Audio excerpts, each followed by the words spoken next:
From Transport Topics in Washington, D.C., this is RoadSigns. Here is your host, Seth Clevenger. Thank you for listening to RoadSigns, the podcast series from Transport Topics that explores the trends and technologies that are shaping the future of trucking. In this episode, we're going to examine how predictive analytics and driver scorecards can improve safety in the trucking industry. Modern fleets are collecting vast amounts of data on their operations through in-cab technologies and back-office software. But how can trucking companies harness that information to improve safety? We'll set out to answer that question in this episode. But before we begin, I'd like to invite you to keep up to date on this topic and other important industry issues by subscribing to Transport Topics at ttn.ws/ttsubscribe. You can also text TT subscribe to 571-622-0001. And now, to learn more about improving safety and reducing risk in the freight transportation industry, I'm thrilled to bring in Hayden Cardiff, Founder and Chief Innovation Officer at Idelic. Thanks for joining us, Hayden. Absolutely. Thanks for having me, Seth. So during this conversation today, I'd really like to discuss how fleets can use technology to help empower their drivers to be safer, prevent crashes, and reduce risk. And I know that's right in your wheelhouse at Idelic. Idelic, of course, offers a driver performance management system that consolidates and analyzes data on driver performance. So just to get us started, just tell us a little bit more about how that works and how it can help fleets improve safety and help drivers be at their best. Yeah, and that's really the key, Seth. I mean, I think you hit it on the head. It's really about how do we help lower losses? How do we help predict and prevent crashes? And really, how do we help drivers feel like they're being watched after and not watched over? And I think that's a really important distinction. And so it really kind of breaks down to the two main pieces, right? And I think it kind of aligns with what safety and risk management ultimately is. You have, how do I understand and identify which drivers do I need to coach, and the why behind what's driving the risk, and then how do I actually coach to change behavior?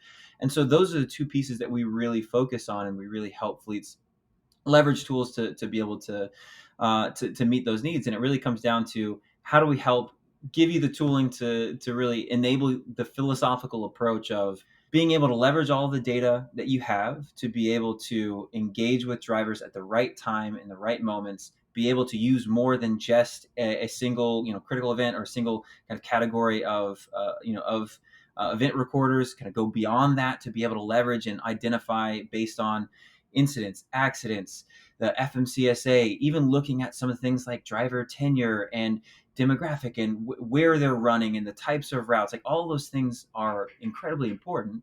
And so we can be able to leverage that. We'll talk about some machine learning, I believe, here as we keep going, but being able to leverage that predictive analytics to identify drivers who are at risk, but then more importantly, being able to enable your team to scalably coach those drivers to most effectively change driver behavior. And from what we've seen, it really goes beyond just the engaging a driver on one-off telematic events, and being able to really put together holistic coaching plans, have multiple voices in the room, be able to really track driver progress as they move forward. So when you combine those two things together, the results are very, very impactful. Yeah, you mentioned predictive analytics, and of course, this is a way to help identify risky drivers, risky driving behavior, so fleets can address it proactively, right? It's not just waiting until it's too late, after the fact, responding after an incident or a close call occurs. This is more about getting on the front end of this, and just tell us how this more proactive approach to safety, and how does that change a fleet's overall safety program when you're really trying to get ahead of it rather than, again, kind of chasing and addressing problems after the fact? Yeah, when you can really be proactive, you do a couple things. And I think like the easy answer there is you can start to jump in and coach before a major event happens, and that's obviously the key goal. But I think the other piece that goes oftentimes overlooked is, when you're engaging and coaching a driver before a major event happens, the conversation fundamentally shifts, right? Like, if you're after a crash or after a major event or after a pretty serious pattern has kind of developed, you're having a much harsher tone. You're having to jump through much higher degrees of progressive discipline. Like, you're at that stage where it's like, you better ship up or we're going to have to move on from you. Like, you're not going to be a part of this fleet anymore. And that type of conversation, again, drives defensive behavior from drivers. They are sometimes, combative, and it's not conducive to really having the type of open dialogue that you want. Whereas if you jump in more proactively and predictively, now you can be an advocate for that driver. You can come in and literally say, look, I'm not here to get mad at you. I'm here to help you see and understand that you're trending toward a direction that might not get you home safe tonight. And you and I, your family, none of us want that. Let's work together on addressing the behavior. You're a professional driver. You know what to do. We want to work with you on changing those behaviors, and we want you to be here for the long haul. And I think that level of context is so important to gaining buy-in from the driver and also your managers who are doing the coaching, right? Like that level of buy-in allows drivers to actually know that you care and actually want to change and be a part of your culture. Yeah, well, let's dig into that a little bit more, because I think that driver coaching element is so important. And of course, if you have the safety data and some of this more predictive analytics information to assess, which drivers are most at risk, you're going at this, with a real game plan rather than and more solid information. But as you put it, there's a way to do this constructively, and also there's a way that it just comes off as punitive to the driver. And when you also consider the trucking industry's longstanding workforce related challenges and driver turnover rates, surely it's better to find a way to be constructive and help a driver be at their best rather than a more punitive approach. So maybe just give us some examples of some of the best practices you see among your customers on driver coaching, the ones that were really successful. What tends to work the best? Yeah. So that's a really good question. So one of the things that we've seen as the most effective is really going beyond coaching on individual critical events and getting to an understanding of coaching on behaviors. So what do I mean by that? Like right now, if you look at industry best practice, it is I get a camera, critical event recorder, and I use that to both identify driver risk, but also to coach those drivers. Every one of those critical events come through. I see them, I call the driver, I coach them, I mark it as coach complete. I'm trying to cover my bases from a litigation standpoint, and I'm engaging those drivers, right? Like that is industry best practice at this point. The challenge with that is when you go and talk to a driver about a specific event, they are going to get defensive. Everyone I talk to, every time I bring this up, they're like, oh my gosh, and they have 3 or 4 different stories right off the top of their head of drivers getting defensive. But what do we expect? That's human nature, right? If you're coming at me for something that I did in a specific event, I will naturally try to defend my actions. That is again human. That's human behavior. So how do you get away from that, right? Because if I'm defensive as a driver, I'm not going to be open to change. So how do you actually get drivers to be open and willing and understanding that they need to change? And it's talking through patterns of behavior, right? So if you can identify not just who's at risk, but why, and you can identify the patterns that's driving that risk, you can now talk to that driver and say, look, you're a great driver. You've been here for X amount of months, years, whatever the case is. We want you to be here, but we're seeing this type of pattern, right? If you were in my shoes, you saw this pattern with another driver, like what would you see? What would you say? How would you coach? Right? Like those kind of things. Now you can start to really get the driver on your side to understand like, hey, there's something that needs to happen here. Let's work on it together. And now you can start to put together prescriptive plans. We like to talk about them as professional development plans, right? But you can call them what you want, but it's really this understanding of when you coach, it has to be a give and take, right? Just lobbing over an online training isn't good enough, right? You have to be able to coach, but then be able to engage multiple touch points across multiple weeks, because that's how people learn. That's how you can track behaviors actually changing. And best practice is getting multiple voices engaged as well. Maybe a driver manager, maybe a safety manager, terminal manager, whatever the case is. So now you have everyone kind of talking about a specific behavior. Maybe it's speed management, defensive driving. And you have multiple touch points, and the driver is hearing it from different voices. And when that happens, as opposed to these one-off individual events, drivers understand that there are behaviors that need to change, and they start to buy in. And when they get that buy-in, and then when they feel that you care about them, they actually change. And we've seen it play out in the data. Man, that we've seen about a 60 to 70% improvement in critical event reduction in these plans, and that tipping point is generally at about 15 days, right? So it takes a couple weeks of these plans to really show that tipping point. And so that's been really, really interesting to see play out in the data. And our customers have been obviously reaping the benefit of kind of making that shift. Yeah, that's really helpful, I think, and good guidance to think about for all the the safety departments out there. Not just responding to one particular incident, but looking more and speaking more to patterns of behavior. And I think that's a helpful and insightful approach. Another major headwind for the trucking industry, and you sort of touched on this earlier, is the rise of nuclear verdicts in cases involving truck crashes, and of course that's been driving up the cost of insurance in the trucking industry. Even if you're one of the safest fleets out there, your costs are going up. But there are some ideas on how to help address that. Technology can be part of it, and of course, Idelic is focused on mitigating risk and improving safety. So you're kind of right at the the center of the issue. So tell us how you're working with to help your customers translate their safety improvements into better insurance rates. Yeah, that's a really good question. And so there's a couple facets to this, right? Like, and the challenging part when it comes to insurance is there's no one piece of the equation, right? And even your insurance broker or provider like will have a hard time uh, pinpointing a specific piece of why rates are going up or not.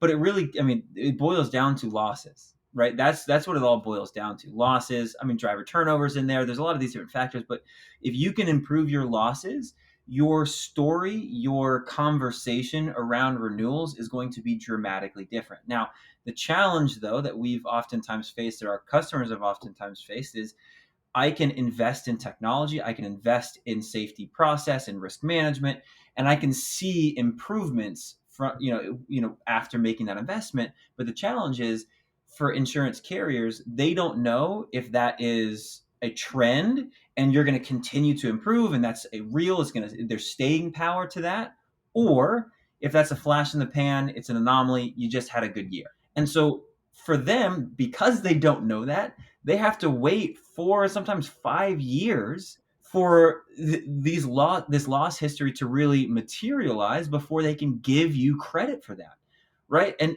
that's a challenge on both sides, right? Fleets obviously are taking the brunt of that, but insurance carriers are as well. So we've seen it on both sides.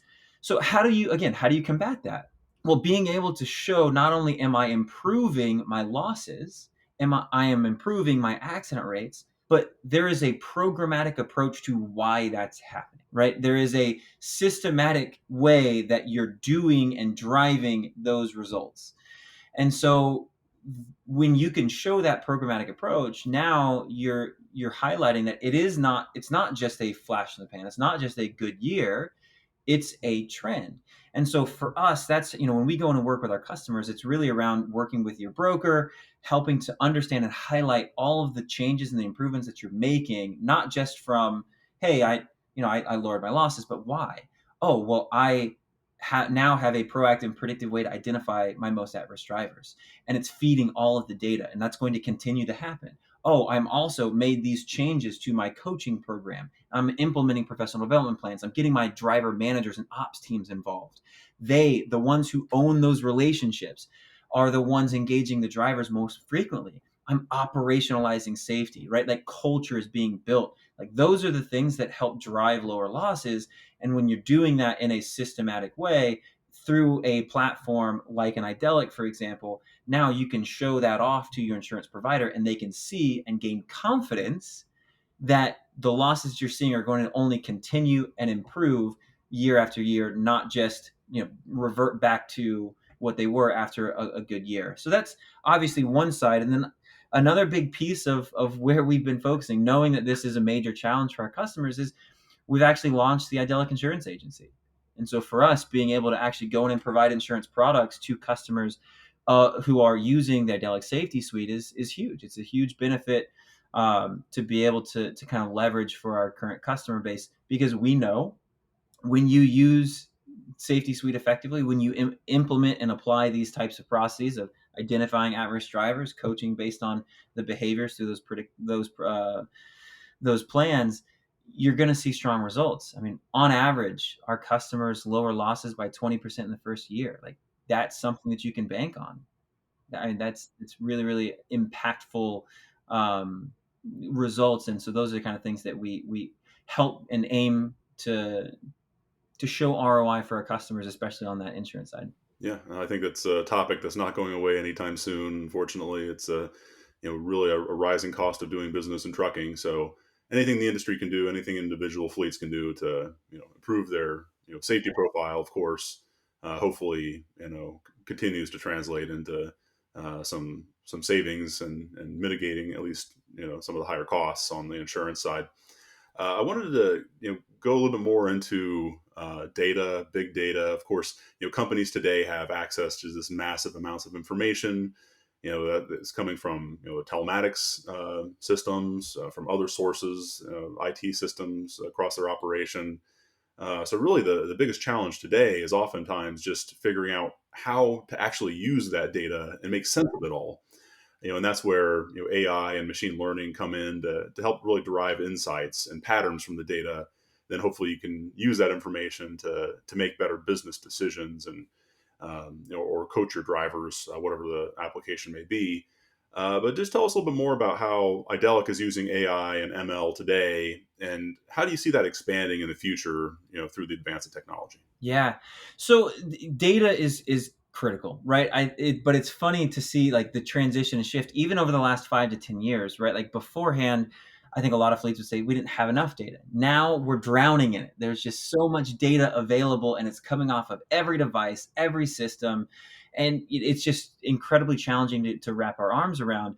And so that's why I think it's been very it's we've consistently seen fleets will invest in camera technology, and it's easy to kind of have everything in your camera. It's easy to kind of look at your camera system and say, all right, this gives me what's going on in the cab in the moment. All right, let me use this is great. So then they kind of use that to identify driver risk. But the challenge is there's so much data outside of that you're liable for, that plaintiffs attorneys know you have, and are going to deconstruct and create their own narratives around with that data. And so the question is, how do we as fleets leverage all of that to be more proactive, to be more predictive? And that's where something like a machine learning can come into play. And the beautiful part about it is, when we look at scorecarding, for example, we insert our own bias, our own beliefs that might not be fully accurate. But also, we don't have the capability to start to really think through and analyze and implement the "it depends" scenarios, right? I oftentimes talk to fleets and say, all right, like, what do you think is more indicative of risk, a harsh braking or overspeed? And you ask 10 people, you're going to get 10 different answers. But it really ultimately boils down to, it depends. Well, how fast were you going over? How much overspeed were you going? Well, were you also tailgating in the harsh braking? Where were you at, in the city or on a rural highway? Like, was it only one event, or did it also proceed 3 or 4 other events? What was the driver's tenure? Did it also, were there a backing accident before or after in the last couple of weeks? Like, all of those things play into a part. And so it's so important when you're thinking about all of this data, understanding the relationship between these different events, understanding the how one thing can affect and kind of augment the collective risk of others. And that's where machine learning really shines. Being able to understand and dissect the relationship and the dynamic nature of all these different events, plus the driver, him or herself. And so that's where at Idelic, we've got over 250,000 crashes in our system, over 40 billion miles of data that's looking at not just camera telematics, which we are huge fans of. Please, if you don't have cameras, go get cameras. They're so helpful. But that alone isn't sufficient. You've got the ELDs and hours of service. You have FMCSA. You have incidents, accidents, driver. The driver demographics themselves. Like all of those things need to play a part. And so, we look at, here's a crash. Here are all the behaviors that preceded that crash. That is a pattern of risk.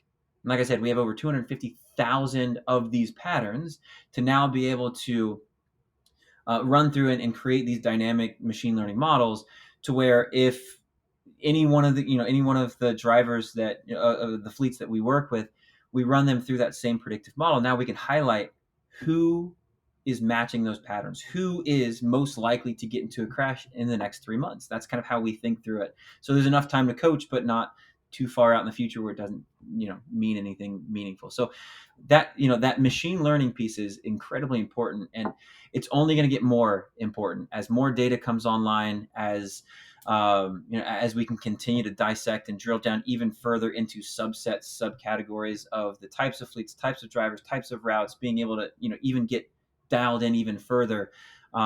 It's going to continue to expand. And right now, through the data that we're seeing, we can predict over 60% of preventable crashes with drivers at the top of the watch list. It's really, really impactful and indicative. And so being able to have that level of detail is incredibly helpful when it comes to the coaching aspect and changing driver behavior.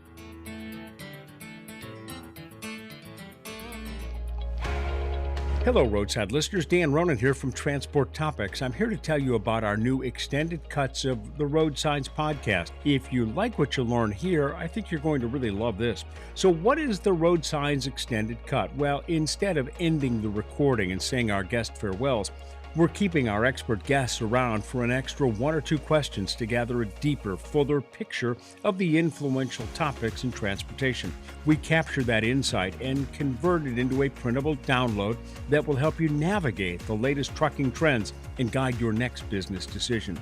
Considering the easy, linkable, and printable format, you can keep the extended cut for your next big meeting, send it to your friends and colleagues, or pack it up for your next big conference. So how do you get the latest download? Well, it's real simple. Visit ttn.ws/extended cut. That's ttn.ws/extended cut.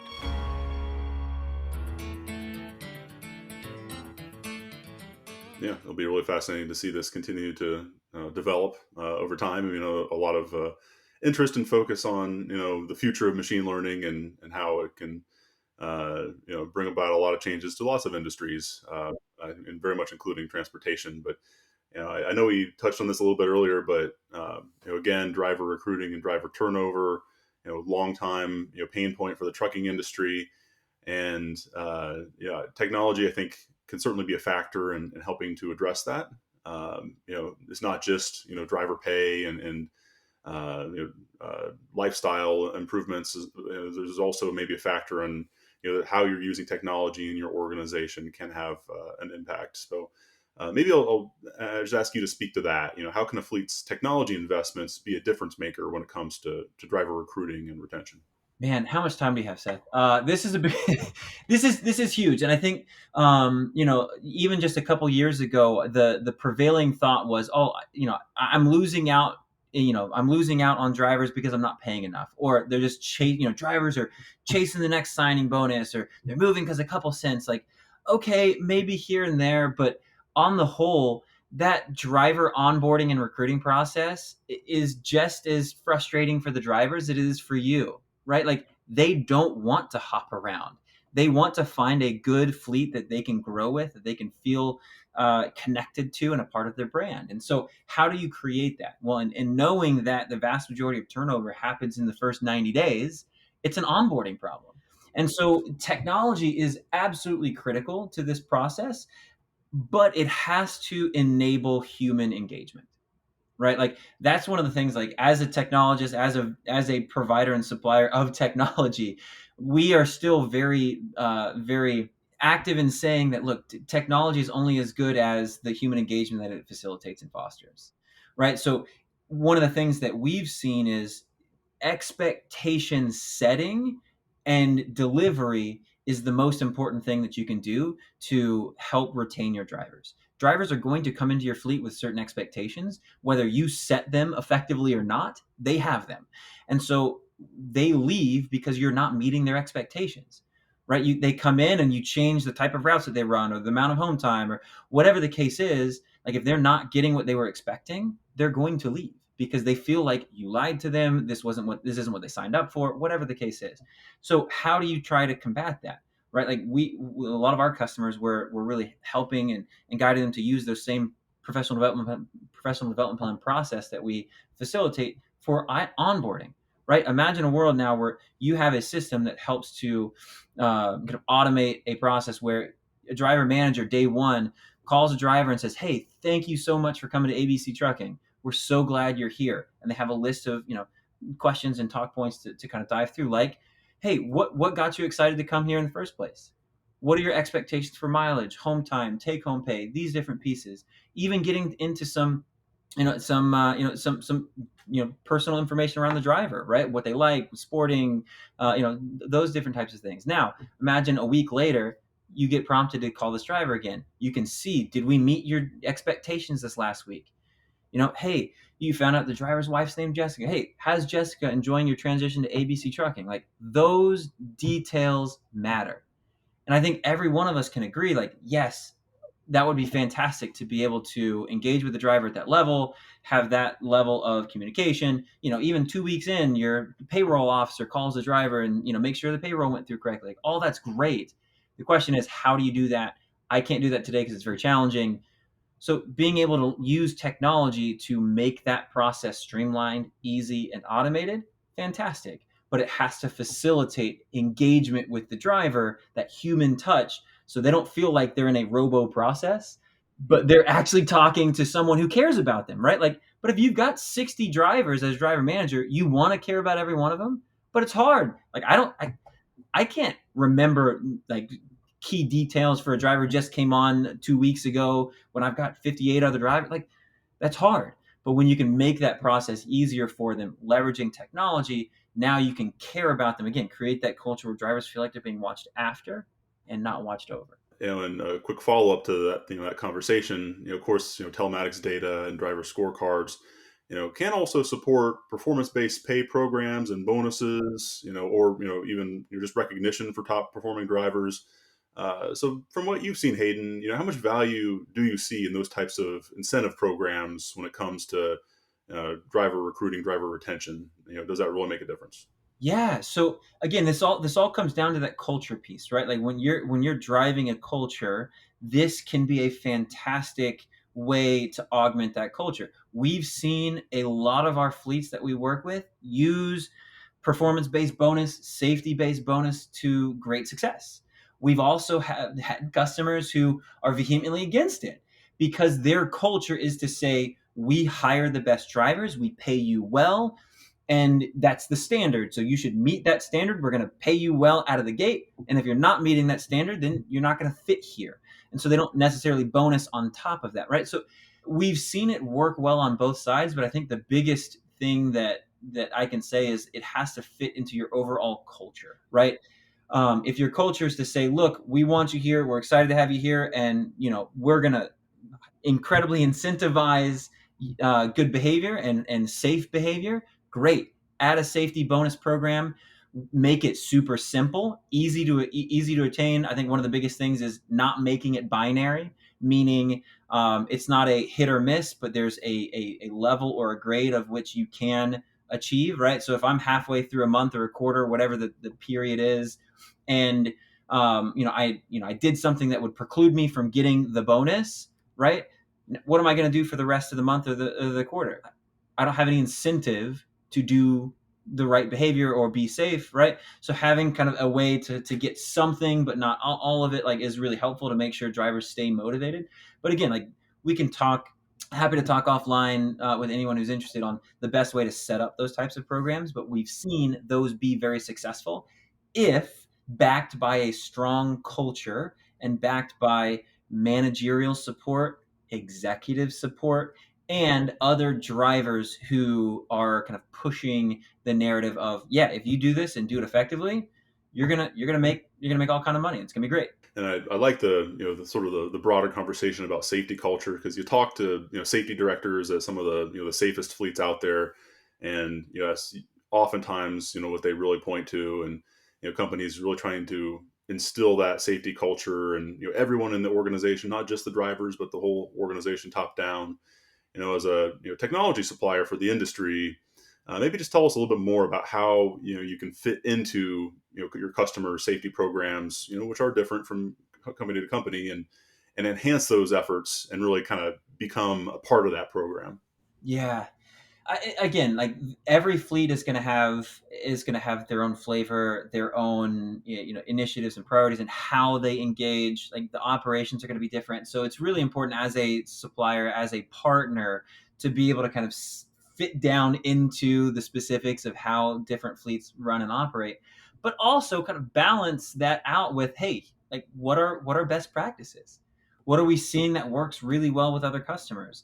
How can we help you implement some of those different pieces? And so it is critical to kind of thread that needle as a partner, to be able to adjust to different needs, but also to be able to provide some kind of best practice. Good examples of that is just like in the professional development plan kind of process, being able to jump in and highlight, all right, out of the box, here are 9 specific plans that we've kind of distilled down from the thousands of plans that have been run and administered from all of our customers. What's worked, what hasn't.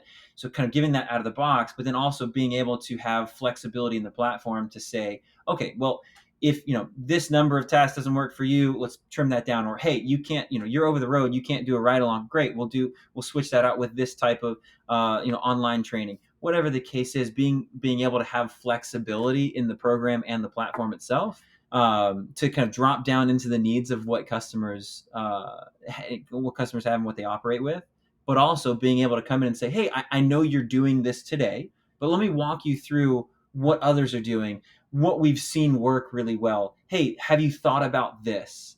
And being able to kind of guide and steer them in a direction that they might have never thought about, right? Like that's one of the major values of why fleets use third-party vendors and providers, is they have that overall visibility and scope. To fleets want to be able to be guided. Yeah, of course you work with many customers, and so you have a different vantage point. Before I let you go, Hayden, I always like to end on a question that's kind of looking to the future, and so with that, I'd like to get your thoughts on really the future of fleet management and safety technology in the trucking industry. How do you see trucking raising the bar for driver safety further in the years ahead? Yeah, I think it's really this understanding and concept of an integrated and holistic view of drivers. And we obviously are really pushing and trying to facilitate this interconnected tie between what's going on in the cab and all the things that are happening out of the cab, even the drivers' demographic themselves, right? So that all of those things and all those different lenses are super important to understanding and identifying driver risk, but then also this elevated coaching, going beyond the individual one-off telematic events and going into more of this holistic approach is huge. And so the best way, and I would say probably the only way to do that effectively and scalably, is operationalizing safety. And so I'd say like the future of safety, the future of technology, the future of driver risk management, in my opinion, has to be this intersection of operations and safety coming together. If you ask how many titled safety professionals a fleet has, typically you're on one hand. Even large organizations, right? You might get to 2. Sometimes you might take off your shoes to have to count, right? Like that, that's kind of the level that you're at, right? But when you ask how many operations team members do you have, it's dozens, sometimes hundreds, depending on fleet size. We typically see about a 10-to-1 ratio from operations team members to titled safety professionals. How in the world, as a fleet, can you honestly say you have a strong safety culture if your operations team members don't get involved? if they don't own safety KPIs, if they don't have safety conversations and coaching events with those drivers. Those ops team members are the ones who own the relationship with the drivers. They're the ones that talk with them the most. Talking with an ops team member doesn't or shouldn't feel like going to the principal's office, right? Oftentimes safety does, right? So if it's only the safety team members that are getting involved, you're behind the eight ball, and it's really challenging to be able to do the things, again, philosophically, that we all know that needs to happen. Being the way to identify, the way to coach, the multiple touch points, the multiple voices, like that's just really, really hard or expensive to be able to do it correctly. So that operationalizing safety, to me, is where the industry is heading and needs to head to continue to see the results that we're looking for. And I'm really excited about that because I've seen a good tide turn in the industry thus far. And I've been on so many conversations with fleets where they're starting to think through and adopt that type of mentality. Yeah. I think that, you're certainly correct in that the opportunity exists to raise the bar further. And, a big part of that is getting the whole organization involved. Everybody's a part of it. It's not just for, the safety director, it's the whole organization. But, I think this has been a great conversation, but we're at a good stopping point here, and we ran a little bit long. So thank you for giving us a little bit of extra time today. You're busy out on the road and quite a travel schedule. So appreciate you taking a little bit of time for this conversation, and really appreciate you joining the podcast. Absolutely, Seth. Thank you as well. And I really appreciated the time. And if anyone else has any other questions or want to dive in and talk shop, I'm happy to continue the conversation. All right. Thanks again, Hayden. Appreciate it. Thanks, Seth. Did you know you can ask Alexa to open Transport Topics? In just 1 minute, you will hear the biggest trucking headlines of that day. Be prepared and start your morning off right with Transport Topics. Before we close, let's take a moment to revisit our original question. How can trucking companies harness their data to improve safety and reduce risk? As we've heard during this episode, fleet operators are collecting a massive amount of data through telematics systems, onboard video, and back-office software. Now the challenge and the opportunity is finding ways to truly utilize that information. When it comes to safety, there are clear opportunities to analyze this data in ways that provide a clearer picture of driver performance, which ultimately supports driver coaching, promotes a culture of safety, and in the end, hopefully prevents crashes. If you've enjoyed this episode of RoadSigns, please let others know. Rate and review us on Apple Podcasts and Spotify. If my questions have sparked questions of your own, share them with me and the RoadSigns team. You can email us at share@ttnews.com. We'll read them and respond daily. Also, let us know how we did by texting TT Survey to 571-622-0001. And of course, we'll be back in 2 weeks with a fresh episode of RoadSigns. Until then, I'm Seth Clevenger. Thank you for listening.